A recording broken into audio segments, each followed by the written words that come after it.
Oke ya.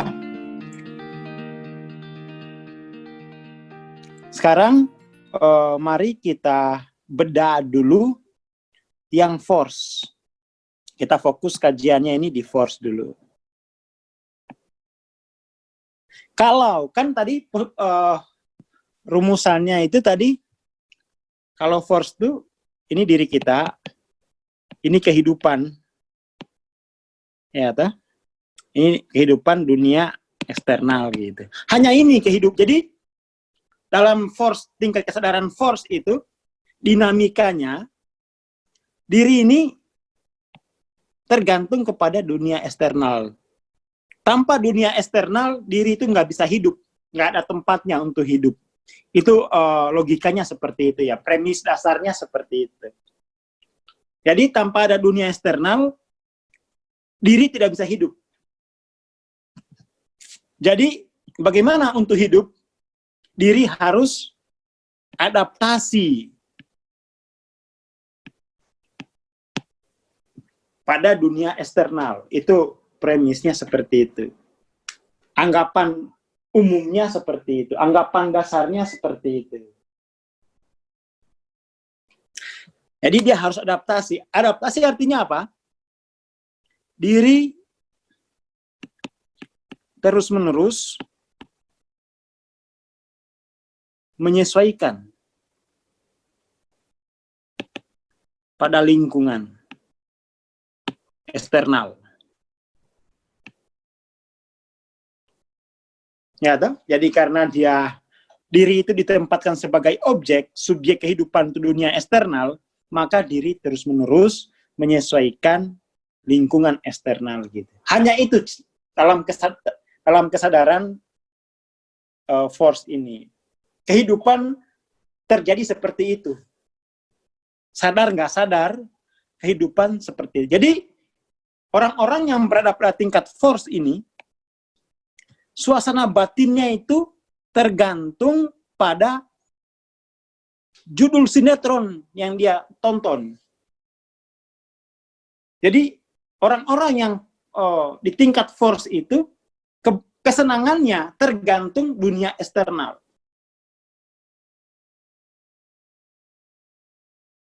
Ya, toh?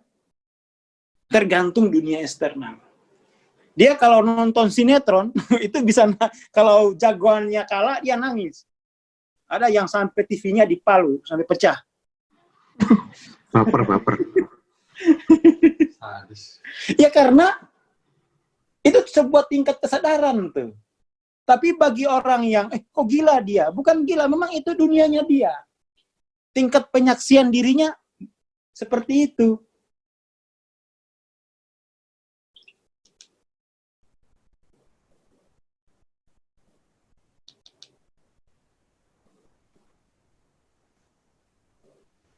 Hilang suaranya. Oke ya. Saya stop dulu, biar coba direnungin dulu. Oh, memang ada tingkatan seperti itu. Jadi kalau pas jagoan pilpresnya kalah, wah itu ngamuk dia. Jadi suasana batinnya itu mengikuti perubahan dunia eksternal. Dan itu capek sekali kita. Karena dunia eksternal itu selalu berubah. Ya,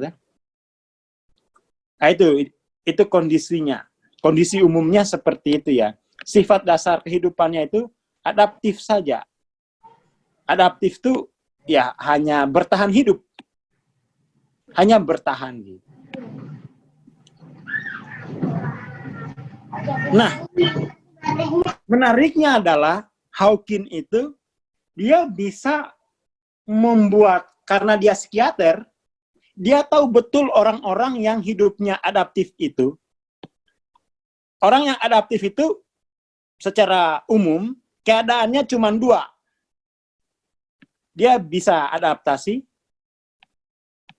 adaptif, dia bisa mampu adaptif. Ada yang tidak mampu. Hanya itu keadaannya. Nah, yang tidak mampu ini, dia tetap terus kaji gitu. Dia terus kaji selama dalam sesi-sesi prakteknya itu, orang-orang yang tidak mampu adaptif itu golongannya macam-macam. Orang-orang yang tidak mampu adaptif di bawah 125 ini kategori tidak mampu adaptif.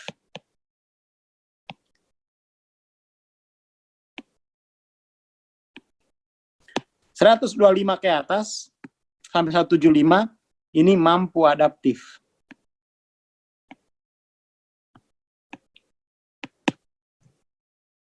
Yang ini, yang tidak mampu adaptif, dia akan menderita. Yang mampu adaptif, dia akan mendapatkan kesenangan. Bukan kebahagiaannya, tapi kesenangan, pleasure. Karena tidak mungkin bahagia. Kenapa? Dia terus berubah-ubah keadaannya. Jadi kalau kata orang Jawa, orang-orang yang hidup pada tingkat kesadaran force ini, dia mengalami suasana batinnya itu silih berganti mengalami keadaan bunga susah, ya toh?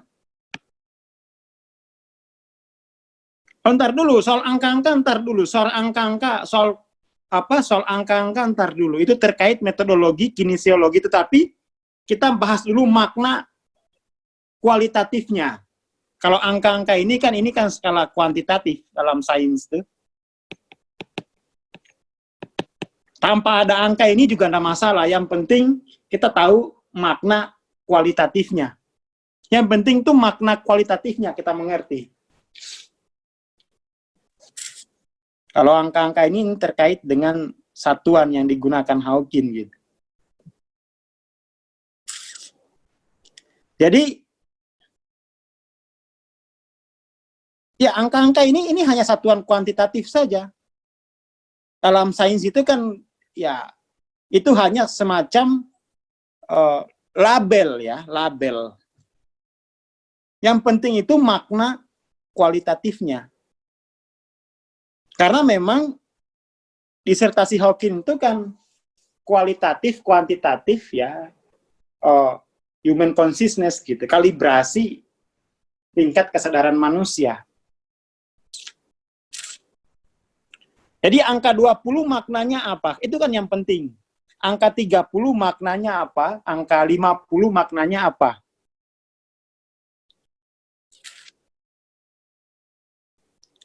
Kita kembali jelaskan dulu, biar gampang dihafal, bukan dihafal, biar gampang dipahami gitu.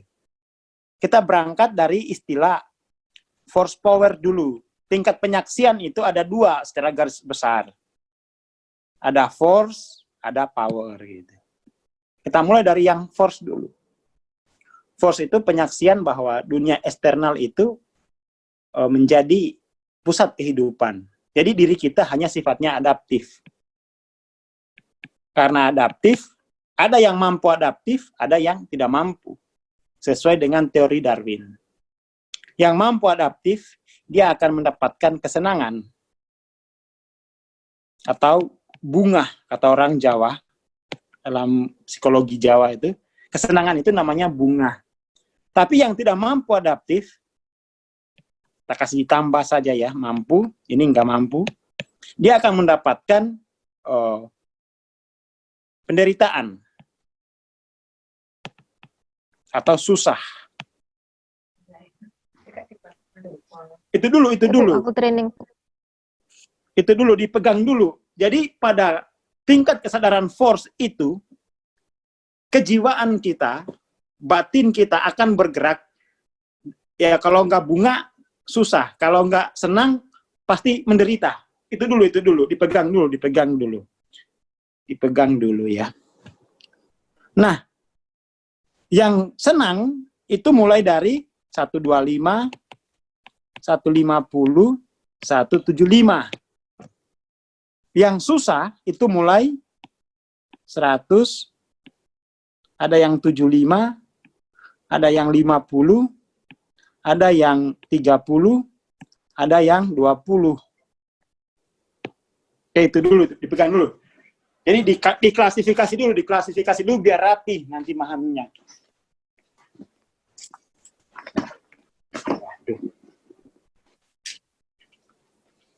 Ya, ditulis dulu, biar rapi, ditulis dulu, biar rapi, pelan-pelan aja.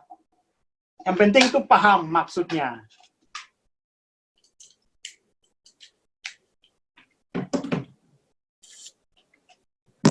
Ditulis dulu. Tolong disalin ulang.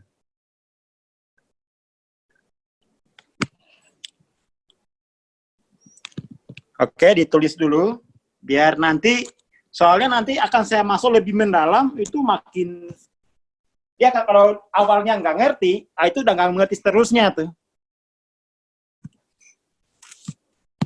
Oke ya, jadi ditulis ulang.